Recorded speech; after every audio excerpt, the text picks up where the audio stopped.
Good morning, good evening, guys. This is KFS.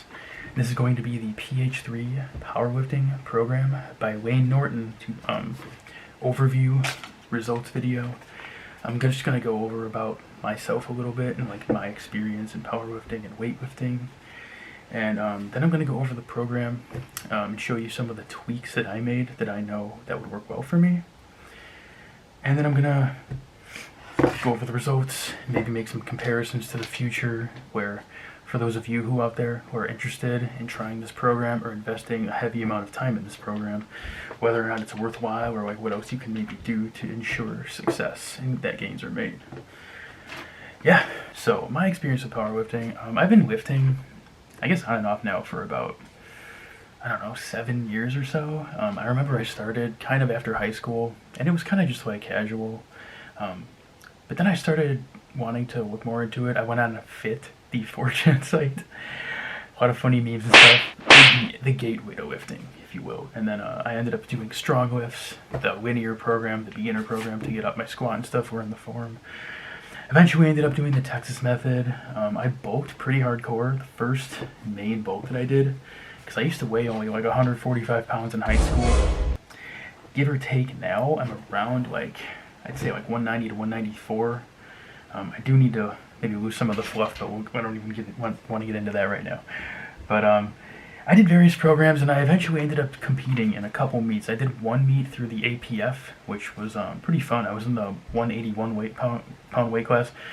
I ended up totaling 1228, which that's my all-time PR. I weighed 176 the day before, so I'm pretty proud of that one. But now I'm just kind of trying to get back because I went to school, jobs kind of just like lost some motivation. But now with quarantine, I'm blessed with a home gym that I kind of helped build, and I'm pretty happy to be able to put forth my best effort to just maximize my strength, and that's kind of why I'm making this video. So that's a little bit about me. Let's get into the program now, where we can break it down and I can show you how some of the workouts go. So this is a standard powerlifting program in terms of layout. You're lifting 5 times a week, you're building volume over the course of 13 weeks, and you're going to taper on that final week and then test your new maxes. So you're squatting 3 times a week, you're benching 3 times a week, and you're deadlifting twice a week. Conventional or sumo, whatever, doesn't matter. Now there is also an assistance day, and you are doing assistance exercises on the squat, bench, deadlift days, but the main importance of this program is the squatting, benching, and the deadlifting.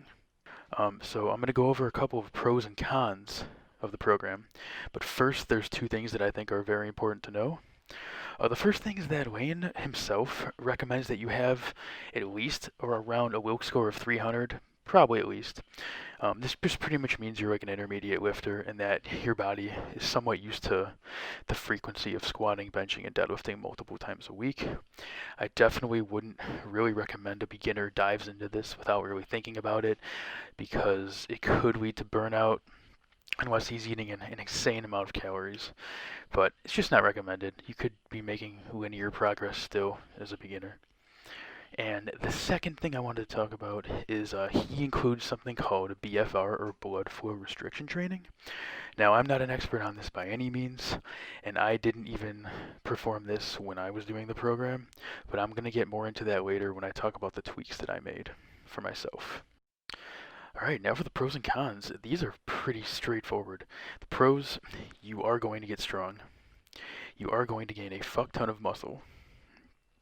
It's really fun to see your progress. I'm a very visual, progressive guy, so it's really cool to see your numbers climbing. It's addicting. And finally, you're going to be building mental strength. Another pro that I very much enjoyed are the AMRAP sets.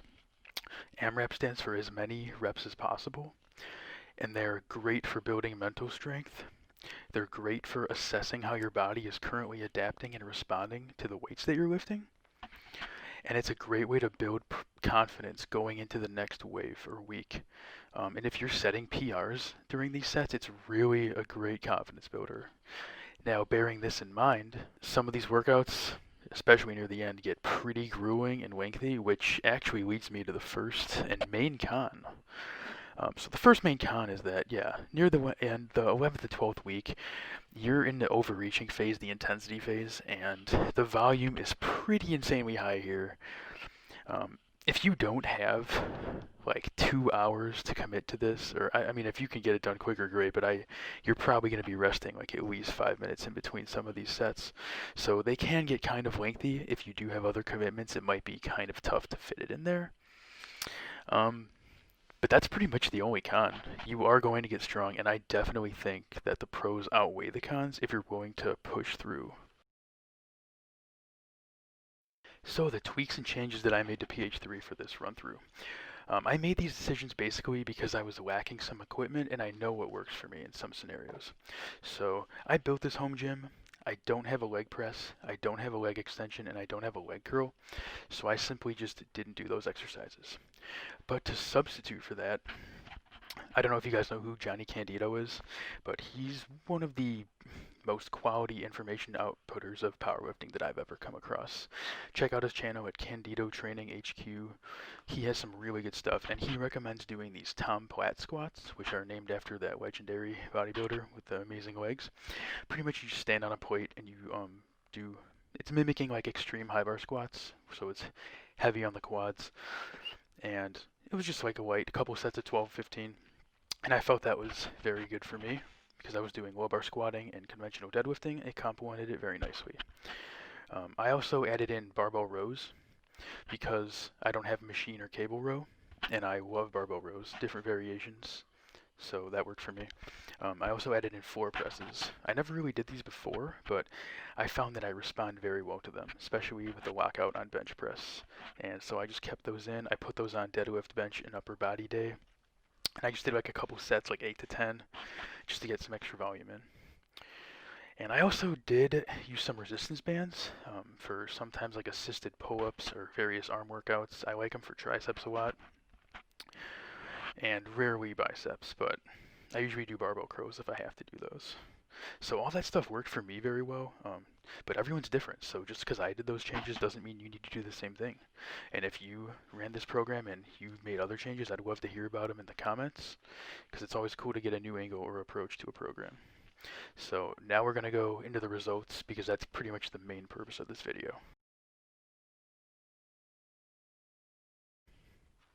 So before I go into the results, I kind of want to go over my diet, or how I was eating during the program, because it's a very important piece when you're lifting and training hard every day. So I was mainly eating on average around like 24, 25, 2600 calories per day. And for me, that's about maintenance. And my goal at the beginning was maybe to drop a couple pounds of body fat while doing the program. But, as you go through this, the volume builds up and it gets really intense. So as you got near the end of the program, or for me, I didn't really give a fuck as much about if I was going over fat, if I was eating a little too much. Because in the end, like, I'm just trying to get stronger, and winter's coming, the winter bulk. Winter is coming. I'm also a big beer drinker. I love beer, craft beer. It's a big part of my life, and I've never found it to hinder my gains in any way, as long as you're doing it responsibly. Now, I think the biggest drawback would be like having a bad hangover and having a training session planned that next day, because nobody likes lifting hungover. You might have to move it back a little bit. If you're busy, it might interfere a little bit, but anyways. Yeah, and near the end, I started maybe eating around 29, 3,000 on like some days. You drink, go out with friends and have a beer or whatever. But yeah, I go by flexible dieting always, so I can enjoy foods that I like. I fit the macros. I was going to show some of these macro percentages as well as calorie percentages. And yeah, that's how I ate for the program, and I found it to help me out. Now let's go into the results.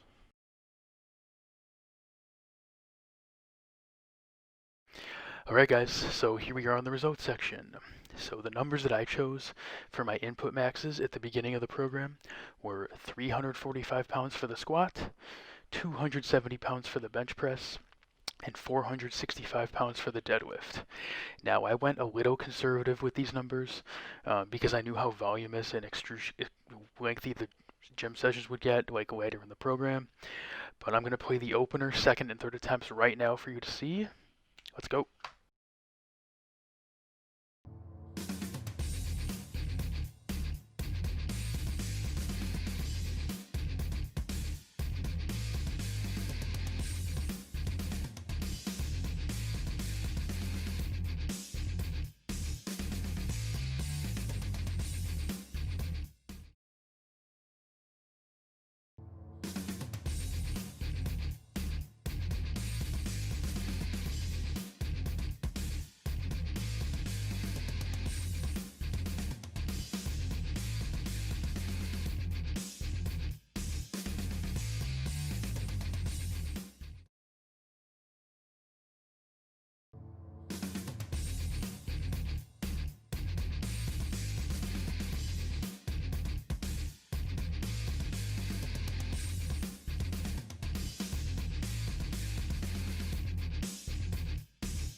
So let's talk about it. So actually, like, I had to modify my taper week in a weird way, and my week 12 as well, that intense overreaching week. Long story short, my brother over quarantine, he was battling cancer for like the last 6 months, and me and my sister, we scheduled this impromptu visit. He lives in Austin, to go visit him for Halloween, and it was so much fun, and I was so happy to like be there with him, especially after going through all that shit. So I wasn't gonna miss that. But what I could do was I modified the last week and I kind of combined it and like tried to drop off a couple days. So I think it worked. It was okay. Maybe could have been better, but anyways, here's what happened. So the squat, you guys saw, I hit 370. I felt like it was pretty good. Maybe could have got 375, 380, but my squat was kind of weird. I guess like following like weeks of 10 and 11, I started feeling really wrecked. You know how it is, and I didn't want to get injured.